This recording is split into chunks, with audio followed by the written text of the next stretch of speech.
Captain Jake Morrison stood on the bridge of his ship and watched the stars. He had done this job for 12 years now. He liked working with the aliens. They were smart and helped humans learn new things. The Galactic Council was good to Earth. At least, that's what Jake thought. Jake's ship was small, but fast.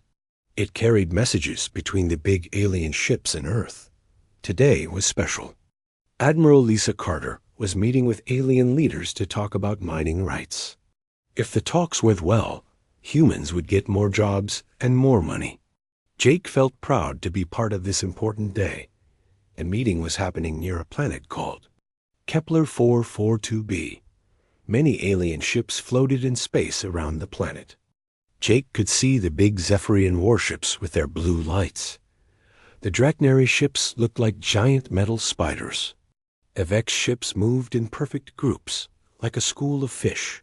Admiral Carter was on the biggest human ship, the USS Liberty. She was a good leader. She had worked hard to make aliens trust humans. Carter believed that working together was the only way to survive in space. She had told Jake many times that peace was worth any price. Jake's radio crackled. "All ships, this is Admiral Carter. The talks are going well. The Zephyrians seem ready to sign the new treaty. We should be done in 2 hours." Jake smiled. This was good news. Earth needed the metals from the asteroid mines. The colonies needed protection from space pirates. The Council had promised both things if humans proved they could be trusted, but something felt wrong. Jake had learned to trust his feelings during his years in space. The alien ships were moving in strange patterns.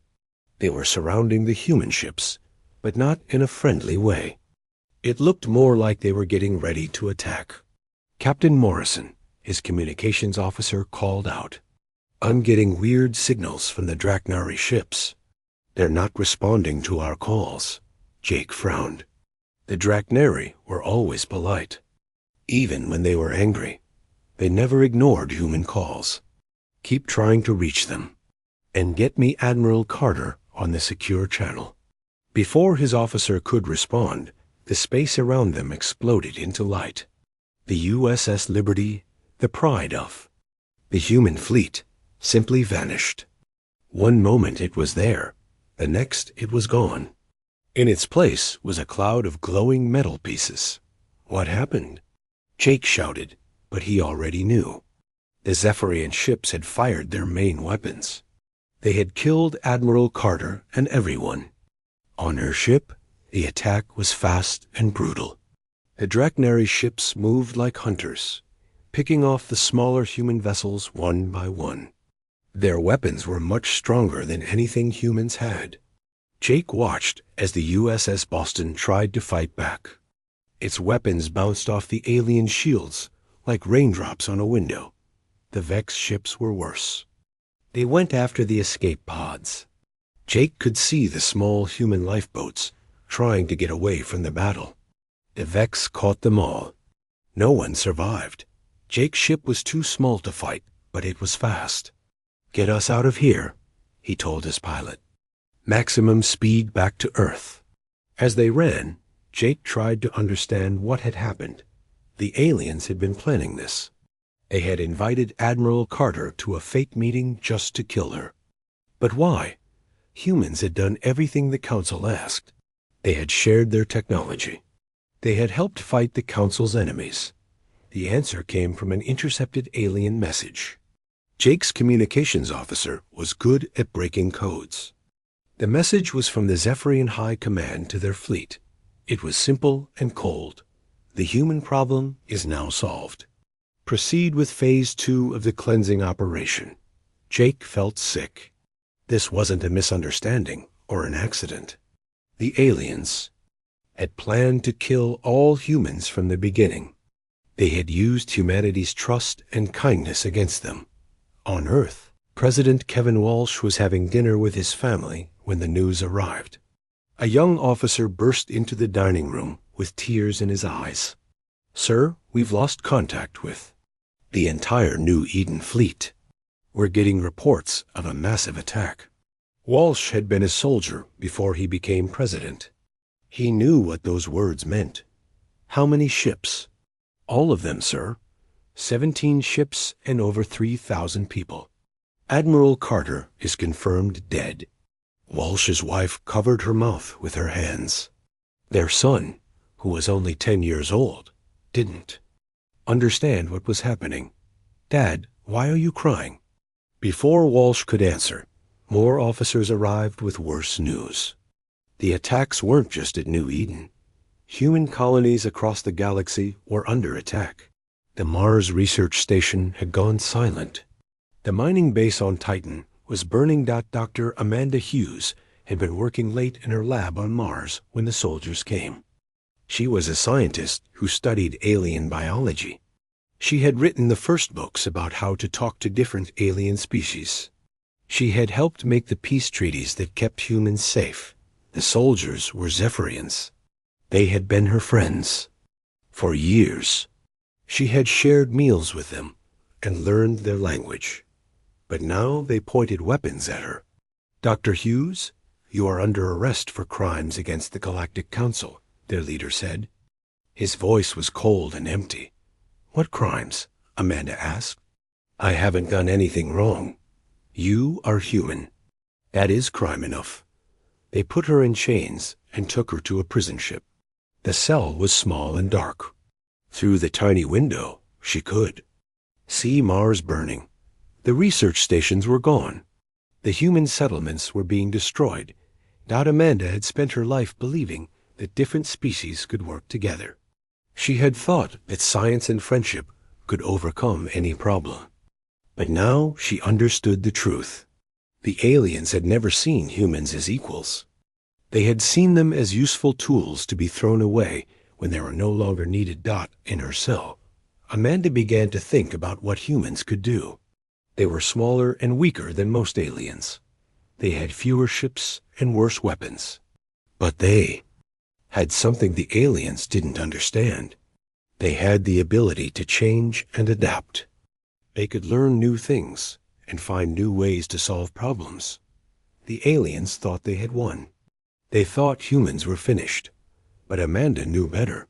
Humans were survivors. They had survived ice ages and wars and plagues on Earth. They would survive this too. The question was not whether humans would survive. The question was what they would become. The aliens had taught them that trust and friendship were weaknesses. They had shown them that in the galaxy, only the strong survived. Amanda looked out at the burning planet and made a promise. If she ever got out of this prison, she would make sure that humans never forgot this lesson. The galaxy had made a terrible mistake. It had turned the most creative and determined species in the universe into its enemy. The betrayal at New Eden was over. The time for trust and friendship had ended. Now it was time for humans to show the galaxy what they were really capable of when they stopped being nice and started being smart. 3 months had passed since the day the galaxy thought it had killed humanity. The news reports all said the same thing. Humans were dangerous. They had attacked the peaceful council ships. The aliens had been forced to defend themselves. It was a lie, but most of the galaxy believed it. The council had cut off all communication with Earth. They said it was for everyone's safety. Human colonies were now under protection by alien forces. The few humans who had survived the attacks were locked up in prisons on distant planets. But the council had made a mistake. They thought humans were like other species. They thought that if you cut off the head, the body would die. They didn't understand that humans were different. When humans were hurt, they didn't give up. They got angry. And angry humans were very dangerous. Lieutenant Commander Ryan Foster was hiding in the lower levels of Titan Prime, a dirty industrial world where aliens mined rare metals. The place was perfect for hiding. The aliens who ran it didn't care about anything except profits. They didn't ask questions about the humans who worked in their factories. Ryan had been lucky. His ship had been damaged in the New Eden attack. But he had managed to escape. He had been a military officer for 8 years. He knew how alien security worked. He knew their weaknesses. In the 3 months since the attack, Ryan had been busy. He had found other human survivors. Some were soldiers like him. Others were traders, miners, or scientists. All of them were angry. All of them wanted revenge. Ryan's first recruit was Maria Santos, a former engineer who had been working on a space station when the attacks began. She had watched her alien coworkers turn on her human friends. She had seen good people killed for no reason. Now she used her skills to build hidden communication devices. The second was Pete Johnson, a tough mining foreman who had been working on an asteroid when the aliens came. He had hidden in the mining tunnels for weeks before Ryan found him. Pete knew how to move things without being seen. He became Ryan's smuggler. Slowly, carefully, Ryan built a network of humans across dozens of worlds. They used simple codes and hidden messages. They helped each other hide from alien security. Most importantly, they gathered information about what the aliens were really doing. The truth was worse than Ryan had imagined. The aliens weren't just killing humans. They were stealing human technology and claiming it as their own. They were taking over human colonies and enslaving the people who had lived there. The Council had decided that humans were too dangerous to exist, but while Ryan was building his network in space, something even more important was happening on Earth. Dr. Helen Brooks was working in a secret lab under the ruins of what used to be the Geneva Research Institute. The aliens thought they had destroyed all human research facilities. They were wrong. Helen had been working on quantum physics for 15 years. She studied how the smallest parts of matter behaved. It was difficult work that most aliens couldn't understand. Their minds were too rigid. They followed rules and couldn't think of new ways to solve problems. Helen's breakthrough came when she stopped trying to follow the rules. She started thinking about quantum particles like they were alive. She imagined them making choices and changing their minds. It was a crazy idea, but it worked. She created something called a quantum disruptor. It was a device that could make alien technology stop working. The aliens used exotic matter to power their ships and weapons. Helen's device could make that exotic matter unstable. Without it, their advanced technology was useless. The first test was small. Helen used her device on a captured alien communicator. The device simply stopped working. The quantum field around it became chaotic. The exotic matter inside turned back into normal matter. Helen realized what this meant. If she could make the device bigger and stronger, she could stop alien ships. She could make their weapons fail. She could level the playing field between humans and aliens. But she needed help. She needed people who could build the devices and get them to the humans who were hiding across the galaxy. She needed Ryan's network. The connection came through. Jake Morrison, the captain who had escaped from New Eden. Jake had made it back to Earth and was working with the underground resistance. He knew both Helen and Ryan. He arranged for them to meet through a secure communication channel. Dr. Brooks, Ryan said during their first conversation, "What you're describing sounds impossible. So did space travel once," Helen replied. So did talking to aliens. Humans are good at doing impossible things. Ryan was quiet for a moment. Then he said, "What do you need?" Helen's list was long. She needed rare materials that could only be found on alien worlds. She needed skilled workers who could build the devices in secret. She needed test subjects, alien equipment that they could experiment on. Ryan smiled for the first time in months. "I think we can help with that." The operation began slowly. Pete Johnson smuggled the materials Helen needed from mining operations across the galaxy. Maria Santos built small factories in hidden locations. Other humans in Ryan's network stole alien equipment for Helen to study. The first real test came on a prison world called Zerion 7. 300 humans were locked up there, guarded by Zephyrian soldiers. The guards thought they were safe. Their weapons were powered by exotic matter. Their armor was stronger than anything humans had. Kate Phillips had been a Marine sergeant before the attacks. She had been captured during the fall of the Luna colony. For 3 months, she had been planning an escape. Now she had the tools she needed. The quantum disruptor was small enough to hide in her clothes. When the guards came to move the prisoners, Kate activated it. The aliens' weapons stopped working. Their armor became just heavy metal suits. Their communication devices went silent. The human prisoners fought back with their bare hands. They had been preparing for this moment. They overwhelmed the guards and took control of the prison. More importantly, they captured the alien transport ships. Kate's escape was the first real victory for humans since New Eden. News of the success spread through Ryan's network. Humans across the galaxy began to hope again. But hope was dangerous. Hope made people take risks. Hope made them fight back instead of hiding. The aliens had thought they were dealing with a dying species. Instead, they had created something much worse. They had created an enemy that was smart, angry, and had nothing left to lose. Tony Martinez had been a factory worker on Zirion 7. When Kate's escape freed him, he volunteered to carry the news to other prison worlds. He became one of many human messengers who risked their lives to spread the word. Claire Adams had been a school teacher before the attacks. She had been captured when the aliens took over the colony on Kepler 438b. When she was freed, she used her skills to teach other humans how to use the new quantum technology. Each success made the humans stronger. Each victory gave them more resources and more people. The aliens began to realize that the human problem was getting worse, not better. The council called emergency meetings. They sent more ships to guard the prison worlds. They increased security at their bases. But they couldn't guard everything.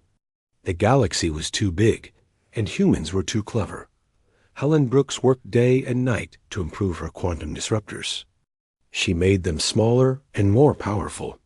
She found ways to make them work against different types of alien technology. Each new version was better than the last. Ryan Foster expanded his network to include sympathetic aliens. Not all species had agreed with the Council's decision to destroy humanity. Some alien traders and workers were willing to help humans in secret. They provided information and resources that the resistance needed. The underground war was just beginning. The aliens still had bigger ships and better weapons. They still controlled most of the galaxy. But they had lost their greatest advantage. They had lost the element of surprise. Humans now knew what their enemies were capable of. They knew that there was no mercy in the galaxy for the weak. They knew that survival meant being stronger, smarter, and more ruthless than their enemies. Galaxy had created the very thing it feared most. It had turned humanity into a weapon pointed at its own heart. Supreme Chancellor Veltar had ruled the galaxy for 2,000 years. He was an ethereal, a species that lived for thousands of years and thought they were better than everyone else. In all his long life, he had never seen a species fight back against the Council like humans were doing. The reports on his desk were getting worse every day. Human attacks were happening on 17 different worlds. The prison breaks were becoming more common. Worst of all, the humans were using technology that shouldn't exist. Veltar called his military advisors to an emergency meeting. The room was filled with representatives from the most powerful species in the galaxy. General Krath of the Draknari looked angry. Admiral Zahn of the Zephyrians seemed nervous. Even the Vex Queen, who rarely showed emotion, appeared troubled. "Explain to me how a primitive species is defeating our best forces," Veltar said, his voice cold as ice. General Krath spoke first. "The humans are using some kind of new weapon. It makes our equipment stop working. Our scientists say it's impossible, but we've seen it with our own eyes. Admiral Zahn nodded. 3 of our prison ships have been captured. The humans used devices that shut down our exotic matter cores. Without power, our ships were helpless. The Vex Queen's voice was like a whisper. The humans fight differently than other species. They don't follow patterns. They think as individuals. Our hive mind cannot predict what they will do. Veltar was quiet for a moment.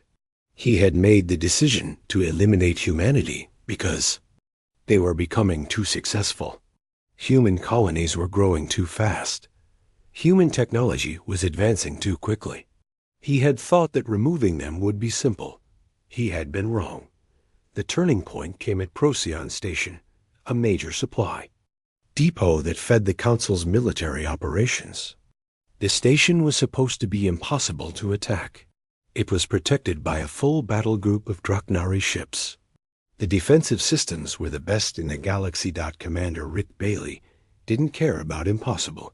He had been a merchant ship captain before the attacks.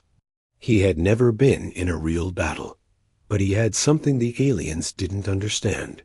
He had imagination.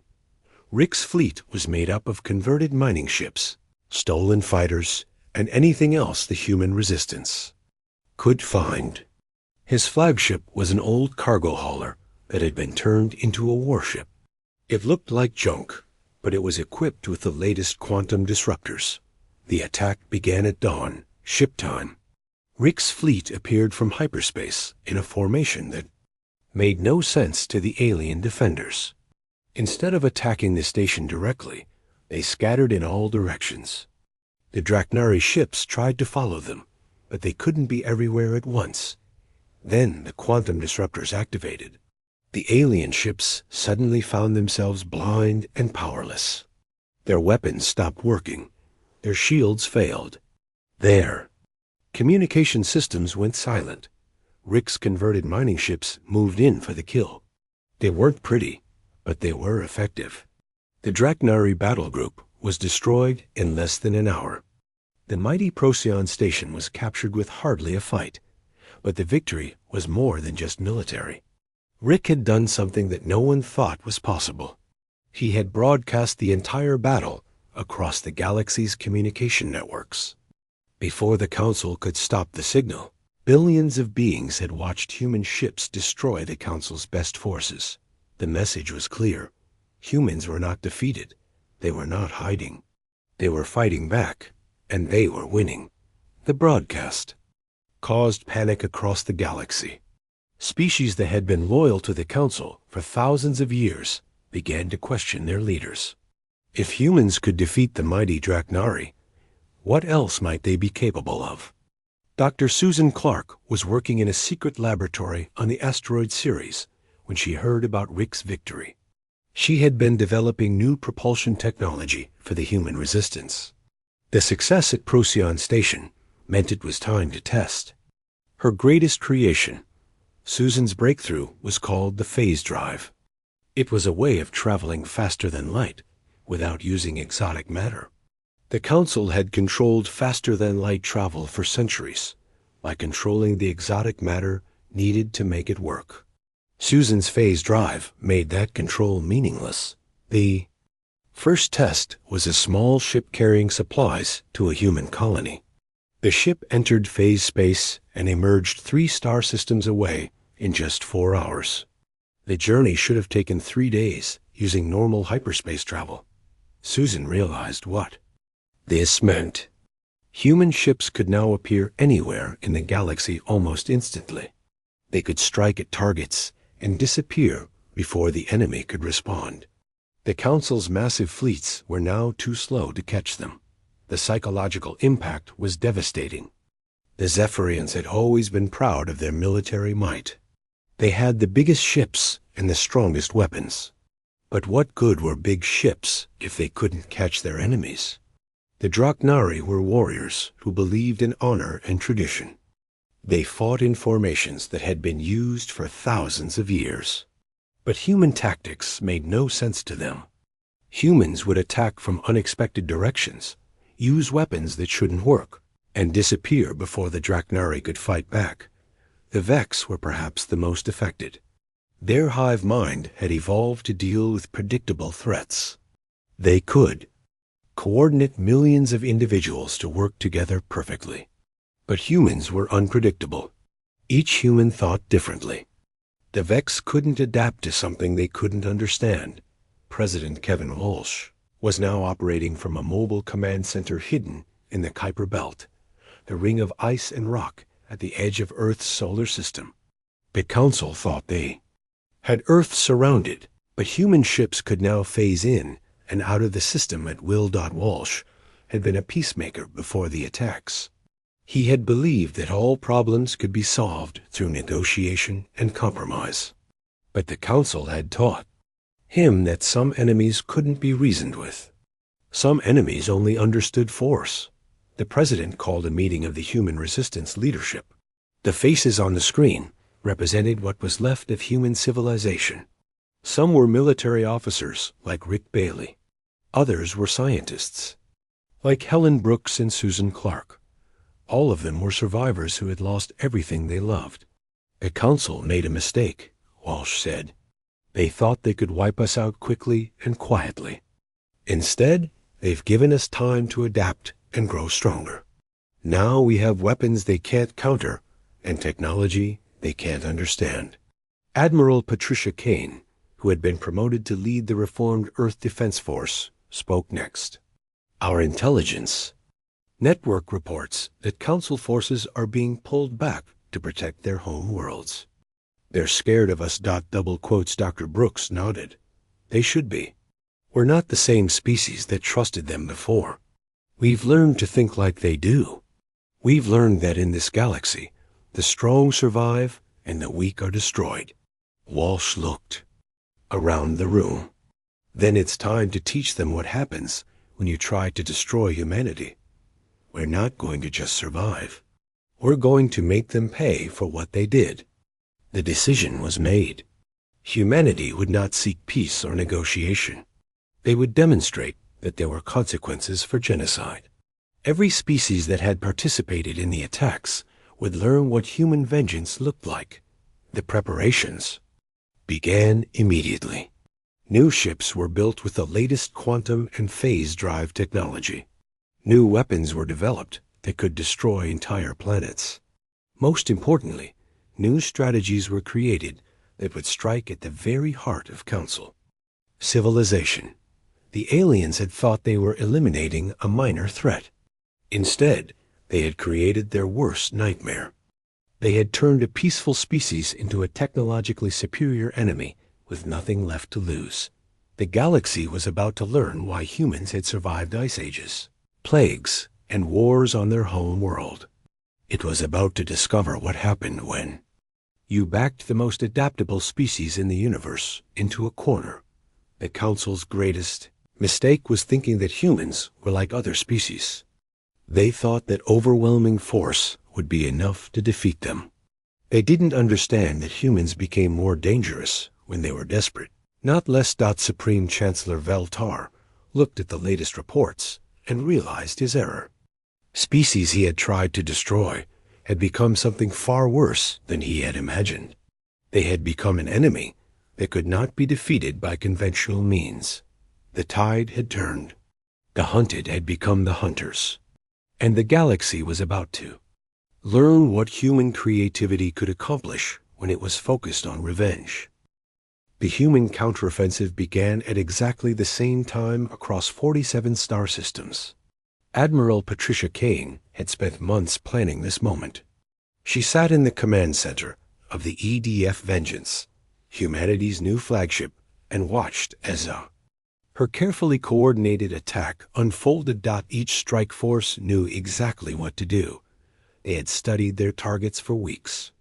They knew the alien defenses, the patrol schedules, and the weak points in every system. Most importantly, they had weapons and technology that the aliens couldn't fight against. The first target was Zephi Prime, the home world of the Zephyrians.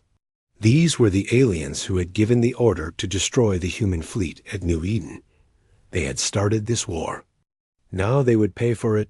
Captain Danny Wright led the attack force. His ships were small compared to the massive Zephyrian fleet, but size didn't matter anymore. Wright's 12 ships were equipped with quantum phase cannons, the newest human weapon. These guns could punch through any shield and destroy any armor. The orbital defenses of Zephy Prime had protected the planet for 1,000 years. Giant space stations bristled with weapons. Energy shields covered the entire planet.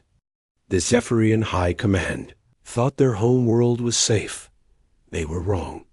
Wright's ships appeared from phase space right inside the defensive perimeter. The quantum cannons fired once, twice, 3 times. The orbital stations simply vanished. The planetary shields collapsed. In less than an hour, the strongest defenses in the galaxy were gone. But the humans didn't stop there. They had learned from the aliens that destruction sent a message. The Zephyrians had destroyed human colonies to show their power. Now humans would do the same thing. The phase cannons turned toward the planet's surface. Military bases disappeared in flashes of light. Government buildings were reduced to rubble. The proud Zephyrian capital city was leveled in minutes. Wright ships didn't attack civilians. Humans weren't monsters. But they made sure the Zephyrian leaders understood the new reality. Their military was gone. Their government was broken. Their home world was defenseless. At the same time, Dr. Michelle Torres was launching a different kind of attack. She had once been a computer programmer who helped design peaceful systems. Now she was the head of psychological operations for the human resistance. Michelle had developed a new kind of weapon. It was a computer virus based on how human minds worked. The virus was designed to destroy the complex computer systems that held the Council's civilization together. The Draknari discovered the virus first. Their ancient databases, which had stored information for thousands of years, suddenly became corrupted. Government records vanished. Military codes were scrambled. Trade agreements became meaningless strings of random numbers. The proud warrior species found themselves unable to coordinate their own defense. Ships couldn't communicate with their commanders. Soldiers didn't know where to go or what to do. The Draknari military machine, which had conquered dozens of worlds, fell apart in chaos. Michelle's team, led by a former Silicon Valley programmer named Alex Chun, had learned to think like the enemy. They knew that the council species were proud of their ancient traditions and complex bureaucracies, so they attacked those things directly.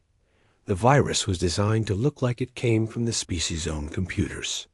When the Draknari tried to fix their systems, they only made things worse.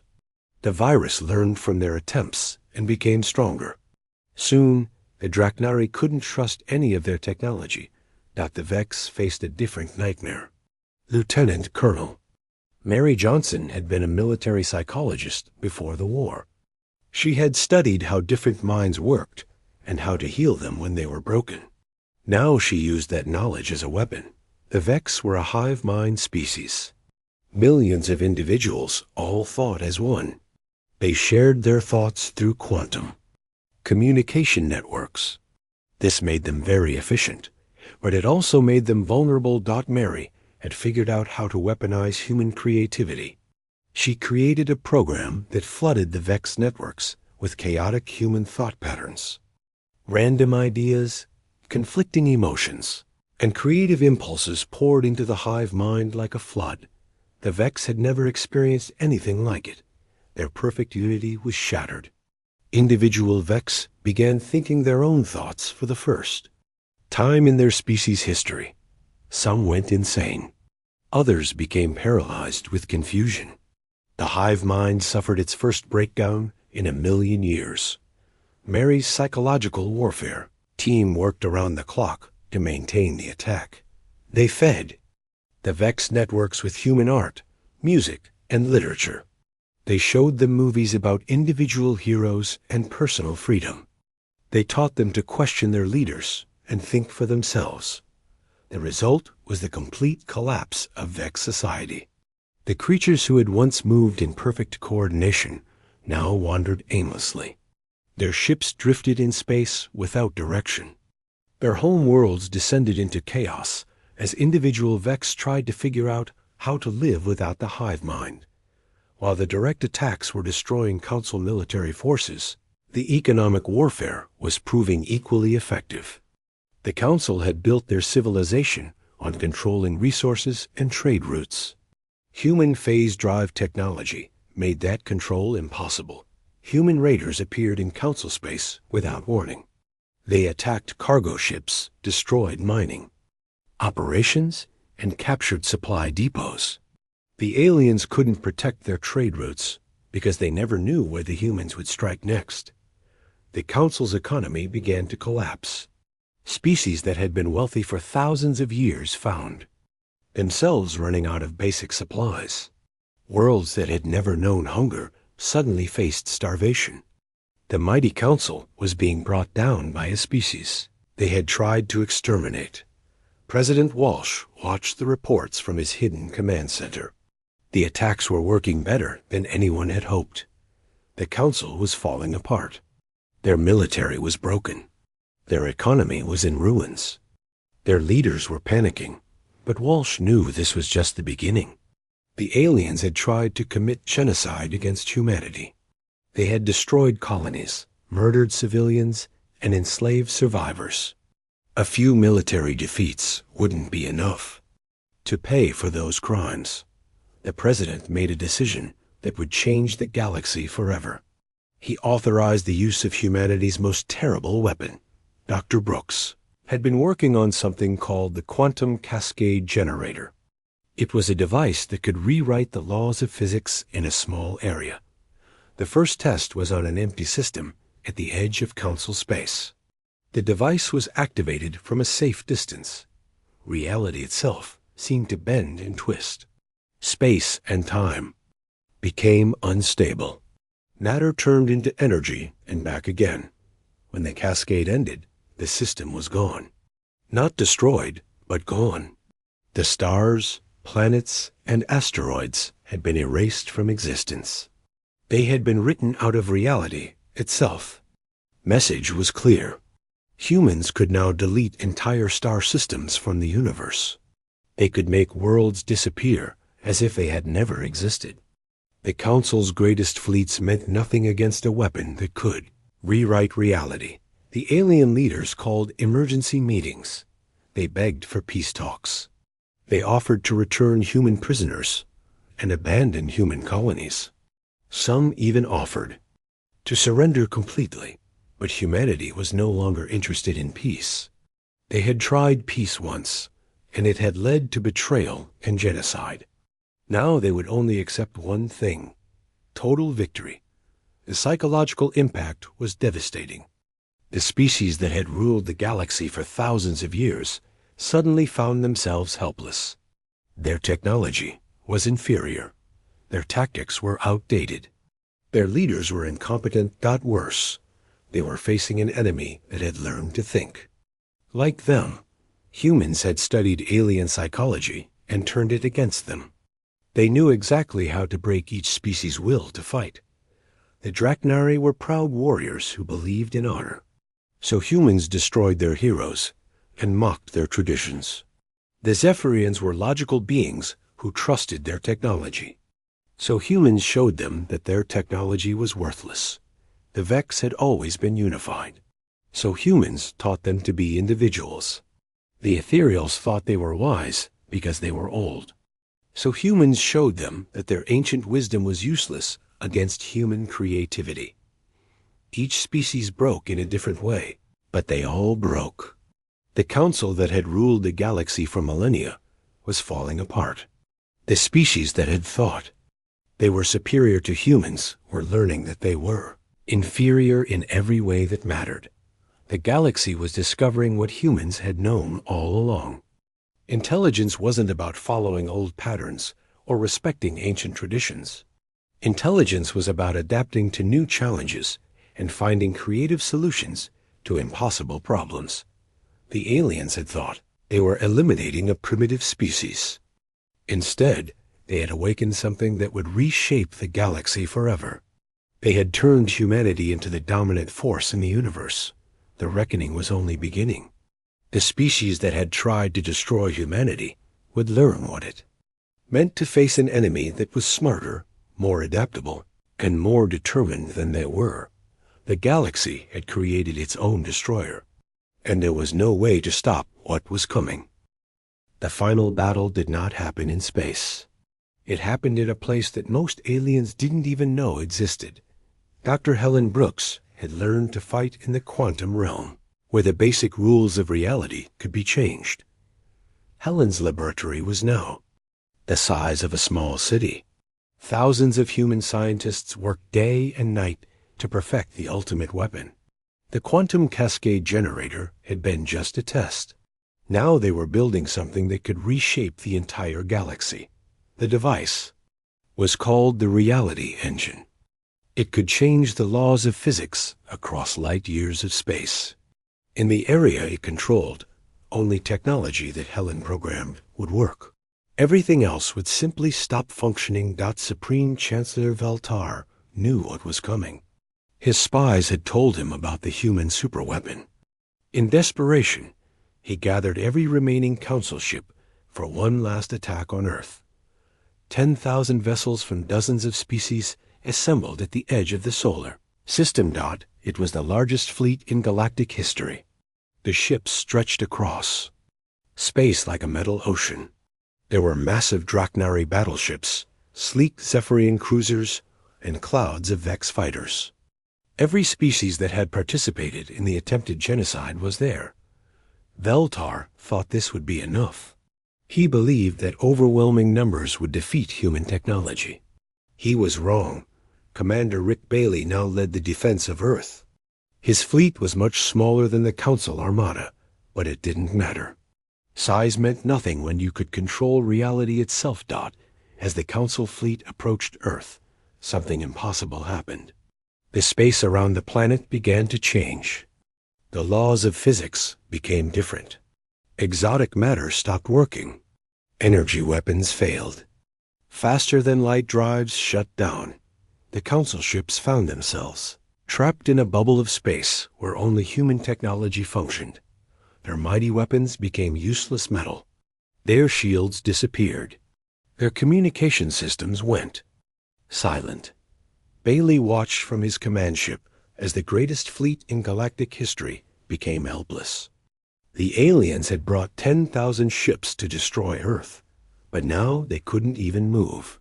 They drifted in space like broken toys. "This is Commander Bailey to the Council fleet," he broadcast.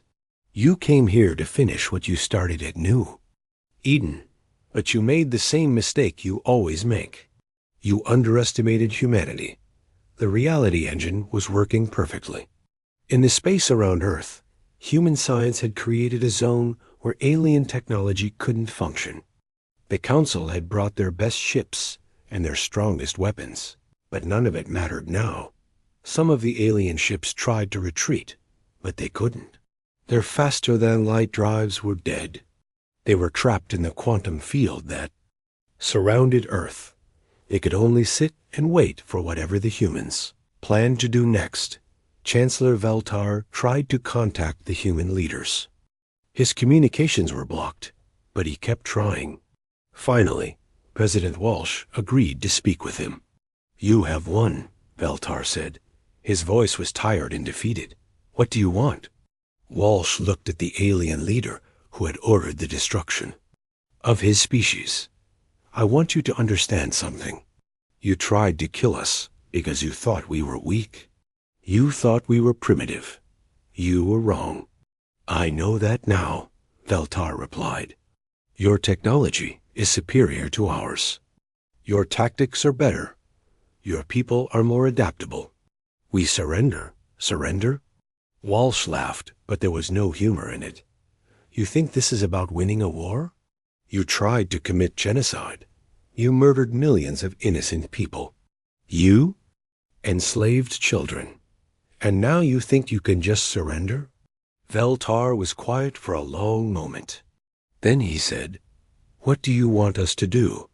"I want you to go back to your home worlds and tell your people what happened here. Tell them that humanity is no longer asking for permission to exist. Tell them that we are now the dominant species in this galaxy."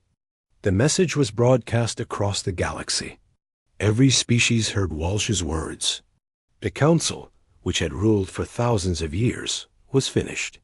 The age of alien domination was over, but the collapse of the council created a problem. Without central authority, the galaxy began to fall apart. Trade routes were abandoned.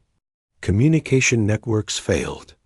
Entire species retreated to their home worlds and refused to talk to anyone. The Draknari homeworld descended into civil war. Without their ancient databases, they couldn't maintain their government. Different clans fought for control, but none of them had the information they needed to rule effectively. The Zephyrian military broke into dozens of competing factions. Their homeworld was in ruins, their government was destroyed, and their people had lost faith in their leaders. They became pirates and raiders, attacking anyone who seemed weak. The Vex had the worst fate of all. Their hive mind was still broken from Mary Johnson's psychological attack. Individual Vex wandered their homeworlds in confusion, not knowing how to live without the collective consciousness that had guided them for millions of years. President Walsh faced a difficult choice. Humanity could take over the galaxy by force and rule through fear. They had the technology and the weapons to do it, but that would make them no better than the council they had destroyed.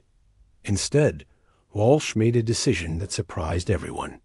He called a meeting of the reformed United Nations and the newly established Colonial Assembly. Representatives from every human colony and every surviving Earth nation gathered to discuss the future. "We have a choice," Walsh told the Assembly. "We can become the new tyrants of the galaxy, or we can build something better. We can create a truly democratic federation where every species has a voice." The debate lasted for weeks. Some humans wanted revenge. They wanted to enslave the aliens, who had tried to destroy them. Others wanted to isolate Earth and have nothing to do with the galaxy dot. But in the end, humanity chose a different path. They would offer membership in a new galactic alliance to any species that accepted democratic principles and individual rights. Those who refused would be left alone, but they would also be cut off from human technology and trade. The response was immediate and overwhelming. Species that had been oppressed under the Council's rigid hierarchy flocked to join the Human Federation. The promise of freedom and equality was something they had never experienced before. The few holdouts found themselves increasingly isolated. The remnants of the Draknari and Zephyrian governments tried to maintain their old ways, but their people began to abandon them. Why live under tyranny when they could have freedom? Dr. Amanda Hughes, finally freed from her prison, established the first interspecies research institute on the Moon. Her job was to study alien psychology and help prevent future conflicts. She wanted to make sure that no species would ever again be dismissed or underestimated. The Council failed because they thought they were superior. Hughes explained to her first class of students. They believed that age and tradition made them wise, but wisdom isn't about following old patterns. It's about adapting to new challenges. The students were a mix of humans and aliens. They studied together, learned from each other, and formed friendships across species lines. It was exactly what Hughes had dreamed of before the war. True cooperation between different forms of life. Dr. Brooks continued her work on quantum technology, but now she focused on peaceful applications. Her reality engine was modified to create zones where different species could live comfortably together. Planets that had been uninhabitable became garden worlds. The phase drive technology developed by Dr. Clark revolutionized galactic transportation. Trade and communication became faster and cheaper than ever before. The galaxy became smaller and more connected, but the most important change was psychological. The species that joined the Human Federation learned to think differently. They learned to value individual creativity over collective conformity. They learned to question authority and think for themselves. The galaxy had discovered something that humans had always known. Intelligence wasn't about having the right answers. It was about asking the right questions. Progress came from challenging old ideas and trying new approaches. Supreme Chancellor Veltar spent his final years on a quiet planet at the edge of the galaxy. He wrote memoirs about the fall of the Council and the rise of humanity. His last words were a warning. Never underestimate a species that has learned to survive. The new galactic order was not perfect. There were still conflicts and disagreements. Some species took longer to adapt to democratic principles than others. But for the first time in galactic history, these problems were solved through discussion and compromise instead of force and domination. Commander Bailey retired from the military and became a teacher. He taught courses on military strategy and leadership at the new Galactic Academy.